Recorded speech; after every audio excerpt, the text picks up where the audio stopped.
સુરતના અશ્વિની કુમાર વિસ્તારમાં આવેલા ફૂલ બજારને લઈને છેલ્લા કેટલાક દિવસોથી વિવાદ ચાલી રહ્યો છે। કોંગ્રેસના નેતા દર્શન નાયકે મ્યુનિસિપલ કમિશનર અને પોલીસ કમિશનરને લેખિતમાં રજૂઆત કરી હતી કે આ ફૂલ બજારમાં મોટા પાયે હપ્તાખોરી અને ગેરકાયદેસર પ્રવૃત્તિઓ ચાલી રહી છે, જેની તટસ્થ તપાસ થવી જોઈએ। જોકે આ રજૂઆત સામે આજે અશ્વિની કુમાર ફૂલ બજારના વિક્રેતાઓમાં ભારે રોષ જોવા મળ્યો હતો। મોટી સંખ્યામાં એકઠા થયેલા ફૂલ વિક્રેતાઓએ દર્શન નાયકની તપાસની માંગનો વિરોધ કર્યો હતો અને તેમની વિરુદ્ધ હાય હાયના નારા લગાવ્યા હતા। વિક્રેતાઓનો આરોપ છે કે બજાર વિશે ખોટી માહિતી ફેલાવીને તેમને બદનામ કરવામાં આવી રહ્યા છે। વિક્રેતાઓએ માંગ કરી છે કે વર્ષોથી અહીં વેપાર કરીને ગુજરાન ચલાવતા નાના વેપારીઓને ખોટી રીતે હેરાન પરેશાન કરવામાં આવે છે। રાજકીય રોટલા શેકવા માટે ફૂલ બજારનો ઉપયોગ કરવામાં આવી રહ્યો હોવાના આક્ષેપો સાથે વિક્રેતાઓએ તંત્ર પાસે રક્ષણની માંગ કરી છે। આ મામલે હવે કોંગ્રેસના નેતા અને ફૂલ વિક્રેતાઓ આમને સામને આવી ગયા છે। એક તરફ ભ્રષ્ટાચારના આક્ષેપો છે અને બીજી તરફ પોતાની આજીવિકા બચાવવાના મત્તા વેપારીઓના આક્રોશ। હવે તંત્ર આ પત્ર બાદ કોઈ તપાસના આદેશ આપે છે કે નહીં તે જોવાનું રહ્યું।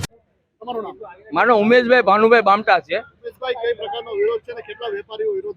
વિરોધમાં 500-700 વેપારીઓ અહીંયા સાહેબ અહીંયા ઉભેલા છે, એકઠા થયેલા છીએ। અમે પટેલનગર ઓવરબ્રિજ ની નીચે ફૂલ માર્કેટમાં ફૂલનો વેપાર કરીએ છીએ। અહીંયા સોશિયલ નેટવર્ક ઉપર જે ન્યૂઝ ચાલી રહ્યા છે કે ફૂલ માર્કેટમાં ગુંડારાજ ચાલે છે, હપ્તાખોરી ચાલે છે, વેપારીઓને હેરાનગતિ છે, ખેડૂતોને હેરાનગતિ છે, એવું કશું જ છે નહીં સાહેબ।